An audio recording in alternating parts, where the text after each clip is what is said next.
Hi friends, ഇപ്പം നമ്മൾ എല്ലാവരും നേരിടുന്നൊരു പ്രശ്നമാണ് മീൻ മേടിക്കണോ വേണ്ടേ എന്നുള്ളതും. ടി വിയിലും ന്യൂസിലായാലും മന്ത്രിമാരായാലും പലരും പല അഭിപ്രായങ്ങളും പറയും. നമ്മൾ ആകെപ്പാടെ കൺഫ്യൂഷൻ അടിച്ചിരിക്കുകയാണ്. ഇപ്പം നമുക്ക് ഡിപ്പെൻഡ് ചെയ്യാൻ പറ്റുന്ന ഒരു സാധനമാണ് മീറ്റ് മാത്രമേ ഉള്ളൂ, ചിക്കനോ മട്ടനോ ബീഫോ.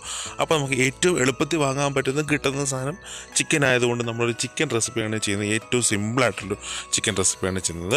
അപ്പോൾ നമുക്ക് അതിലേക്ക് വേണ്ടി ആദ്യമേ നമുക്കൊരു ഉരുളി വയ്ക്കാം. ഉരുളി വെച്ചിട്ട് നമുക്ക് എണ്ണ ഒഴിച്ചു കൊടുക്കാം. ഞാനിപ്പോൾ ശകലം ക്വാണ്ടിറ്റി കൂടുതലാണ് ഒഴിക്കുന്നത്.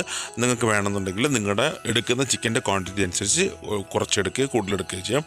അതിലേക്ക് നമുക്ക് മുളക് പൊടി ഇട്ടിട്ടുണ്ട്, മല്ലിപ്പൊടി ഇട്ടിട്ടുണ്ട്, പിന്നെ നമുക്ക് വേണ്ടത് ചിക്കൻ മസാല. അപ്പം ഇത്രയും പൊടി ഐറ്റംസാണ് ആദ്യം ഒന്ന് മൂപ്പിച്ചെടുക്കുന്നത്. അപ്പം എണ്ണ അധികം ഓവറായിട്ട് ചൂടാവണ്ട. ഓവറായിട്ട് ചൂടായിട്ടുണ്ടെങ്കിൽ നമുക്ക് പെട്ടെന്ന് കരിഞ്ഞു പോകാനുള്ള ചാൻസ് ഉണ്ട്. അപ്പം നമുക്ക് മഞ്ഞൾപ്പൊടിയും കൂടെ ഇട്ടിട്ട് നല്ലതുപോലെ ഈ മസാല ഒന്ന് മൊരിയിച്ചെടുക്കുക. മൊരിയിക്കുമ്പോൾ സമയത്ത് നമുക്ക് കുറച്ച് മല്ലിയിലയും കൂടെ നമുക്ക് ആദ്യമേ ഇതിനകത്ത് ഇട്ട് കൊടുക്കാം. അപ്പോൾ നമ്മൾ ന്യൂസ് കിട്ടി കഴിഞ്ഞാൽ മീനിൻ്റെ കാര്യത്തെ പറ്റി ഒന്നും പറയാതിരിക്കുന്നതാണ് നല്ലത്. അപ്പോൾ ഈസിയായിട്ട് വാങ്ങാൻ കിട്ടുന്ന ചിക്കൻ ആയതുകൊണ്ട് മാത്രമാണ് നമ്മൾ ചിക്കൻ ചെയ്തത്. നിങ്ങൾക്ക് ഇതേ സെയിം റെസിപ്പിയിൽ വേണമെങ്കിൽ നിങ്ങൾക്ക് ബീഫ് ചെയ്യാം. പക്ഷേ ബീഫ് ചെയ്യുമ്പോൾ ഒന്ന് കുക്കറിലിട്ട് ഇച്ചിരി ഉപ്പും മഞ്ഞളും കൂടി ഇട്ട് ഒന്നോ രണ്ടോ വിസിൽ അടിച്ചതിന് ശേഷം മാത്രം ഈ റെസിപ്പി ഫോളോ ചെയ്ത് ബീഫും നമുക്ക് ഇതേപോലെ തന്നെ ചെയ്യാൻ പറ്റും. അപ്പോൾ നമ്മൾ മസാലയിൽ ചിക്കനൊക്കെ ഒന്ന് പുരട്ടി ഒരു 2-3 മിനിറ്റ് അടച്ച് വെച്ച് നമുക്ക് വേവിക്കുക. അതിന് ശേഷം അപ്പോൾ ചിക്കനിൽ നിന്ന് കുറച്ച് വെള്ളമൊക്കെ ഇറങ്ങിയിട്ട് ഈ ഒരു പരുവാകുമ്പോൾ നമുക്ക് 2 സവോള നീളത്തിന് കണ്ടിച്ചത്, ഞാൻ നേരത്തെ പറഞ്ഞു നിങ്ങളുടെ ക്വാണ്ടിറ്റി അനുസരിച്ച് ചിക്കൻ മാറ്റാം, അല്ല ഇടുന്ന ഐറ്റംസിൽ മാറ്റം വരുത്താം. പിന്നെ നമുക്ക് ഇഞ്ചി വെളുത്തുള്ളി പേസ്റ്റോ നമ്മൾ ചതച്ചതോ ഇട്ട് കൊടുക്കാം. അതിലേക്ക് നമുക്ക് തക്കാളി അരച്ചതും കൂടെ ഇട്ടിട്ട് ഇതിനെ ഒന്ന് ഇളക്കുക. നമ്മൾ ഉപ്പിട്ടിട്ടില്ല, അത് ആദ്യം മനസ്സിൽ വെച്ചേക്കുക. അപ്പോൾ നമ്മൾ ഇത്രയും നല്ലതുപോലെ ഇളക്കിയതിന് ശേഷം നമുക്ക് നെടുകെ കീറിയ പച്ചമുളകും കൂടെ ആഡ് ചെയ്യാം. എന്നിട്ട് ഒന്നും കൂടെ നല്ലതുപോലെ ഈ മസാലയിൽ ഈ നമ്മുടെ ഉള്ളിയും ചിക്കനും എല്ലാം കൂടെ നല്ലതുപോലെ ഒന്ന് ഇളക്കി യോജിപ്പിക്കുക. ആ ഒരു സമയത്ത് ഇനി നമുക്ക് കുറച്ച് ഉപ്പും കൂടെ ഇട്ടിട്ട്, നമ്മൾ ആദ്യമേ ഉപ്പ് ഇട്ടിട്ടില്ല, അതുകൊണ്ടാണ് ഞാൻ ഇപ്പോൾ ഇടുന്നത്. അപ്പോൾ നമ്മൾ ഉള്ളിയും എല്ലാം ഇട്ടതിന് ശേഷം ഉപ്പിടുക.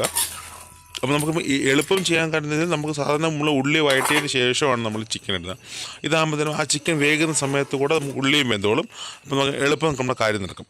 അതൊരു 5 മിനിറ്റ് അടച്ച് വെക്കുമ്പോഴത്തേനും നമ്മുടെ ചിക്കൻ്റെ ഉള്ളിയൊക്കെ വെള്ളമൊക്കെ ഇറങ്ങി ഒന്ന് സെറ്റായി റെഡിയായിരിക്കും. അപ്പം ഈ ഒരു പരുവത്തിൽ വേണമെങ്കിലും നിങ്ങൾക്ക് ഇറക്കാം. നമ്മൾ റോസ്റ്റാണ് ചെയ്യുന്നതെങ്കിൽ നമുക്ക് ഈ ഒരു സമയം മതിയോ. ഇനി നമ്മൾ കൂടുതൽ അതിനകത്തേക്ക് ഒന്നും ചെയ്യണം. ഞാൻ ശകലം ഗ്രേവിയിലാണ് ചെയ്യുന്നത്, കാരണം നമുക്ക് ചപ്പാത്തിയും അപ്പവും ചോറ് അപ്പോൾ അങ്ങനെ കഴിക്കും. ലേശം ഗ്രേവിയിൽ റോസ്റ്റ് ആണെങ്കിൽ നമുക്ക് ടൈറ്റാക്കി എടുത്താലും മതി. എനിക്ക് കപ്പയുണ്ട്, അതുപോലെ ചോറുണ്ട്. അപ്പോൾ ശകലം ഗ്രേവി എടുക്കാനാണ് ഞാൻ പ്ലാൻ ചെയ്തേക്കുന്നത്. അപ്പോൾ നമ്മൾ ശകലം ചൂടുവെള്ളം കൂടെ ഒഴിച്ചിട്ട് ഈ ഒരു പരുവത്തിനെടുത്താൽ മതി. അപ്പോൾ നമുക്ക് കുറച്ച് ഗ്രേവിയും കൂടെ കിട്ടും.